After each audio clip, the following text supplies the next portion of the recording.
ಓಂ ಶ್ರೀ ಗುರು ಬಸವಲಿಂಗಾಯ ನಮಃ. ಸರ್ವರಿಗೂ ಶರಣು ಶರಣ. ಮಣಿಯ ನೆನೆಸಿ ದಿನವ ಕಳೆಯಲು ಬೇಡ, ಖಣಿಯ ಪೂಜಿಸಿ ದಿನವ ಕಳೆಯಲು ಬೇಡ. ಕ್ಷಣವಾದರೂ ನಿಜದ ನಿನಹೇ ಸಾಕು, ಕ್ಷಣದೊಳಗಣ ಅರ್ಧವಾದರೂ ನಿಜದ ನಿನಹೇ ಸಾಕು. ಬೆಂಕಿಯೊಳಗುಳ್ಳ ಗುಣ, ಬಿಸಿ ನೀರೊಳಗುಂಟೆ ಗುಹೇಶ್ವರ. ಇದು ಅಲ್ಲಮಪ್ರಭುಗಳ ಅತ್ಯಂತ ಅಪರೂಪದ ವಚನ ಮತ್ತು ತುಂಬ ಜನರಿಗೆ ಗೊತ್ತಿಲ್ಲದ ವಚನ ಅಂತಲೂ ಅಂದ್ಕೊಳ್ಬೋದು. ಎಂಥ ಅದ್ಭುತವಾದ ಸತ್ಯವನ್ನು ಹೇಳ್ತಾರೆ ಅಂದರೆ, ಭಾರತ ದೇಶದಲ್ಲಿ ರಾಮಾಯಣದ ಕಾಲದಿಂದನೂ ಒಂದು ಜಪ ಮಾಡಿಬಿಡಿ, ಅರ್ಧ ಮಂತ್ರದಲ್ಲೇ ಉಲ್ಟ ಮಂತ್ರದಲ್ಲೂ ನೀನು ಸಿದ್ಧಿ ಆಗ್ಬಿಡುತ್ತೆ, ನೀನು ಉದ್ಧಾರ ಆಗ್ತೀಯ ಅಂತ ಹೇಳಿದ್ರು. ಅವನಿಗೆ ರಾಮ ರಾಮ ಅನ್ನಕ್ಕೂ ಬರ್ತಿರ್ಲಿಲ್ವಂತೆ, ಮರ ಮರ ಮರ ಅಂತ ಹೇಳ್ದ. ಆದ್ದರಿಂದ ಅದೇ ರಾಮ ಆಗಿ ಅವನಿಗೆ ಸಿದ್ಧಿ ಆಯಿತು ಅಂತ ಬರೆದ್ರು. ಅದಕ್ಕೆ ನಮ್ಮ ಕನ್ನಡದ ಒಬ್ಬರು ಸಾಹಿತಿಗಳು ಹೇಳ್ತಿದ್ರು, ಹಳೆ ಸಾಹಿತಿಗಳವರ ಹೆಸರು ಮರ್ತಿದ್ದೀನಿ. ಅಂದರೆ ಅವಾಗಲೇ ಮರ ಮರ ಅನ್ನೋದಿತ್ತು ಅಂದರೆ, ಆ ವೃಕ್ಷಗಳಿಗೆಲ್ಲ ಮರ ಅಂತಿದ್ರು ಅಂದರೆ ಕನ್ನಡ ಭಾಷೆ ಆಗಲೂ ಇತ್ತು. ಯಾಕಂದರೆ ಸಂಸ್ಕೃತದಲ್ಲಿ ಮರ ಅನ್ನಂಗಿಲ್ಲ, ಗೊತ್ತಾಯ್ತಲ್ಲ, ವೃಕ್ಷ ಅಂತಾರೆ ಅಂತ ಹೇಳಿ ಅವರು ಹೇಳ್ತಾ ಇದ್ರು. ಕನ್ನಡ ಆಗಲೂ ಇತ್ತು ಅಂತ ಹೇಳೋಕ್ಕೋಸ್ಕರ. ಆಮೇಲೆ ಬಸವಣ್ಣವರ ವಚನದಲ್ಲೂ ಬರುತ್ತೆ, ಅಂದರೆ ಏನು ಮಂತ್ರ, ನೀನು ಮಂತ್ರ ಜಪ ಮಾಡು, ಜಪ ಕೋಟಿ ಮಾಡಿ ಉದ್ಧಾರ ಆಗ್ಬೋದು ಅಂತ ಹೇಳ್ತಾರೆ. ಆದರೆ ಪ್ರಭುದೇವರು ಮಾತ್ರ ಸ್ಪಷ್ಟವಾಗಿ ಹೇಳ್ತಾರೆ, ಮಣಿಯ ನೆನೆಸಿ ದಿನವ ಕಳೆಯಲು ಬೇಡ, ಖಣಿಯ ಪೂಜಿಸಿ ದಿನವ ಕಳೆಯಲು ಬೇಡ. ಅಂದರೆ ಮಣಿಯ ನೆನೆಸಿ, ರುದ್ರಾಕ್ಷಿ 108 ಮಾಡ್ಕೊಂಡಿರ್ತೀವಿ, ಒಂದು ರೌಂಡ್ ಬಂದರೆ 108. ಯಾಕಂದ್ರೆ ಹಂಗೆ ಎಣಸೋಕ್ಕಾಗಲ್ಲ. ಓಂ ನಮಃ ಶಿವಾಯನ ರುದ್ರಾಕ್ಷಿ ಇಲ್ಲದೆ ಹೋದರೆ ಬೆರಳಲ್ಲಿ ಎಣಿಸ್ಕೊಳ್ಬೇಕು. ಬೆರಳು ಅಥವಾ ರುದ್ರಾಕ್ಷಿ ಇಲ್ಲದೆ ಹೋದ್ರೆ ಮನಸ್ಸೆಲ್ಲ ಹೋಗುತ್ತೆ. ಆವಾಗ ಅದನ್ನು ಲೆಕ್ಕ ಇಟ್ಕೊಳಕ್ಕಾಗಲ್ಲ. ಅದನ್ನು ಆ ಮಣಿ ಎಣಿಸೋದೇ ಬೇಡ ಆಗತ್ತೆ ಅಂತ ಹೇಳ್ತಾರೆ ಪ್ರಭುದೇವರು. ಮಣಿಯ ನೆನೆಸಿ ದಿನವ ಕಳೆಯಲು ಬೇಡ, ಕಣಿಯ ಪೂಜಿಸಿ ದಿನವ ಕಳೆಯಲು ಬೇಡ. ಕಣಿ ಅಂದರೆ ಕಲ್ಲು, ಅಂದರೆ ಲಿಂಗ, ಮೂರ್ತಿ ಯಾವ ರೂಪದಲ್ಲಾದರೂ ಮಾಡ್ಕೊ, ಅದನ್ನು ಪೂಜಿಸಿ ದಿನ ಕಳೆಯಬೇಡ. ಕ್ಷಣವಾದರೂ ನಿಜದ ನೆನಹೇ ಸಾಕು, ಕ್ಷಣದೊಳಗಣ ಅರ್ಧವಾದರೂ ನಿಜದ ನೆನಹೇ ಸಾಕು. ಒಂದೇ ಒಂದು ಕ್ಷಣ ನೆನೆಸು, ಅರ್ಧ ಕ್ಷಣ ನೆನೆಸು, ಆದರೆ ಪರಮಾತ್ಮನ ನಿಜ ಸ್ವರೂಪ, ಪರಮಾತ್ಮನ ಸಚ್ಚಿದಾನಂದತ್ವ, ನಿರಾಕಾರ ನಿರ್ಗುಣ, ಅದನ್ನು ನೀನು ನೆನೆಸಿ ಪರಮಾತ್ಮನ ನಿಯಮಗಳನ್ನು ಅರ್ಥ ಮಾಡ್ಕೊಂಡು ನಡ್ಕೊಂಡಿದ್ದೆ ಆದರೆ ನೀನು ಜಪದಿಂದಾಗಲಿ ಪೂಜೆಯಿಂದಾಗಲಿ ಏನನ್ನು ಸಾಧಿಸ್ತಿದ್ಯೋ ಅದಕ್ಕಿಂತ 10 ಪಟ್ಟು 100 ಪಟ್ಟು ನೀನು ಸಾಧಿಸ್ಬೋದು. ಅಂದರೆ ನಿಜದ ನೆನಹು ಬೇಕು.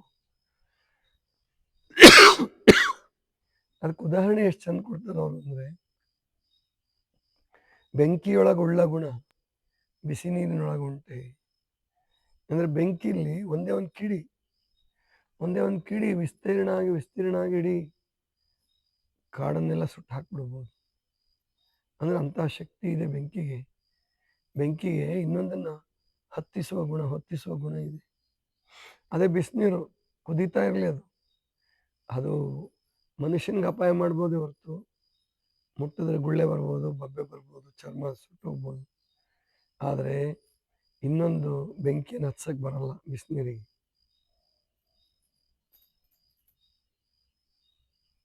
ಭಾರತದ ಇತಿಹಾಸದಲ್ಲಿ ಒಬ್ಬ ಯೋಗಿ, ಅಂದರೆ ತಪಸ್ಸು ಮಾಡಿದ ಯೋಗಿ, ಬಯಲುಕಾಯಿ ಸಿದ್ಧಿಯನ್ನು ಪಡೆದಂಥ ಯೋಗಿ, ಇಷ್ಟೊಂದು ನಿರ್ಭಿಡೆಯಿಂದ ಮತ್ತು ನಿಷ್ಠೂರತೆಯಿಂದ ಸತ್ಯ ಹೇಳಿದ್ದು ಇದೇ ಮೊದಲು ಅಂತ ಕಾಣುತ್ತೆ. ಎಲ್ಲರೂ ಸಾಮಾನ್ಯವಾಗಿ ಹೇಳೋದೇನೆಂದರೆ, ನೀನು ಸದ್ಯ ಇಷ್ಟಾದರೂ ಮಾಡ್ತೀಯಲ್ಲಪ್ಪ, ಅದೇ ಒಬ್ಬರು ಹೋಲಿಕೆ ಕೊಡ್ತಾಯಿದ್ರು, ವಿ ವಿ ಸಂಗಮದಂತಿದ್ರು. ಅವರು ಪ್ರಭುದೇವ್ರದ್ದು ಸ್ವಭಾವ ಬಸವಣ್ಣನ ಸ್ವಭಾವನ ಹೋಲಿಕೆ ಮಾಡಿಕೊಡ್ತಾ ಇದ್ರು. ತಾಯಿ ತಂದೆ ಇದ್ದ ಹಾಗೆ, ಬಸವಣ್ಣ ತಾಯಿ ಇದ್ದ ಹಾಗೆ.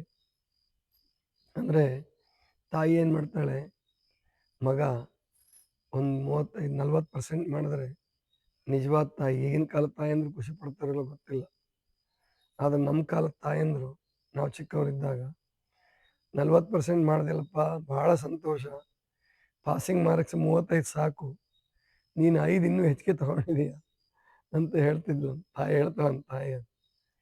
ಅದೇ ಅಪ್ಪ ಹಂಗನ್ನಲ್ಲ, ಅವನು 95% ತೊಗೊಂಡ್ರು ಇನ್ನೊಂದು 5% ಯಾಕೆ ತಗೊಳ್ಳಿಲ್ಲ ಅಂತ ಹೇಳಿ ಆ 5% ತಗೊಳ್ಳೋದು ಹೇಗೆ ಅಂತ ಹೇಳ್ಕೊಡೋ ಪ್ರಭುದೇವರು.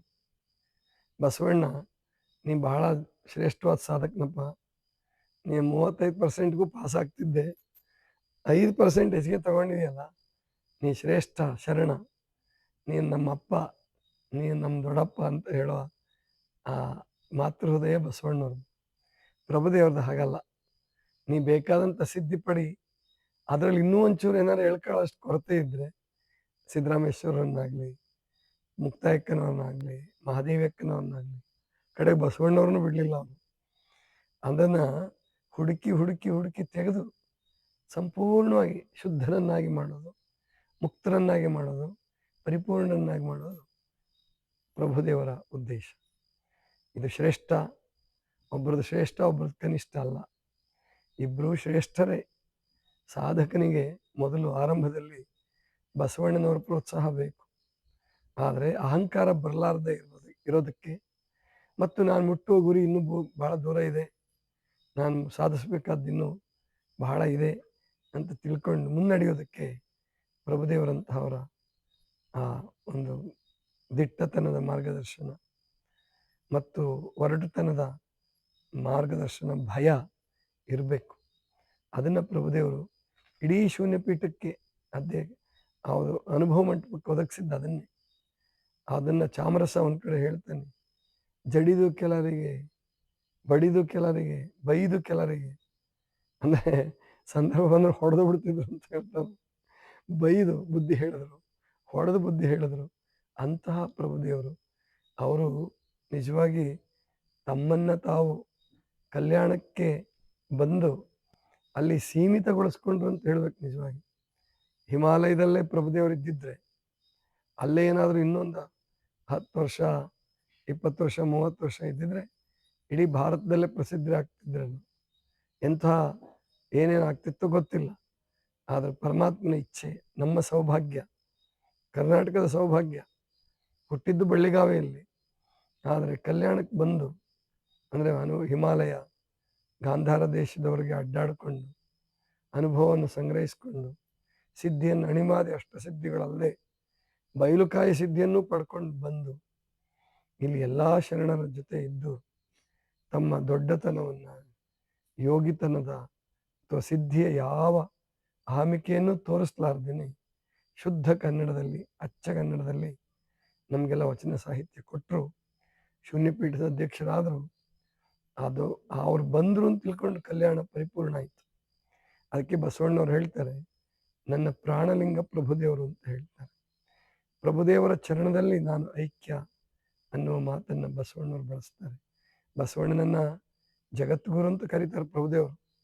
ಆದರೆ ಇಲ್ಲ, ಆ ಜಗದ್ಗುರು ಆಗಬೇಕಾದ್ರೆ ಪ್ರಭುದೇವರ ಆ ಅನುಗ್ರಹ, ಪ್ರಭುದೇವರ ಸಿದ್ಧಿ ಅದು ಭಾಳ ಶ್ರೇಷ್ಠವಾದದ್ದು.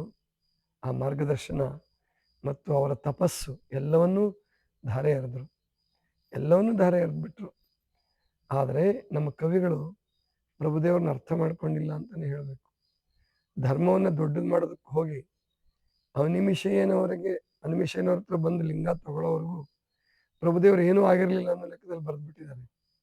ಚಾಮರಸ ಅವ್ರನ್ನ ದೇವ್ರು ಮಾಡೋಕ್ಕೆ ಹೋಗ್ಬಿಟ್ಟಿದ್ದಾನೆ, ಹರಿಹರ ತೀರಾ ಸಾಮಾನ್ಯರ ಥರ ಚಿತ್ರಿಸ್ತಾನೆ.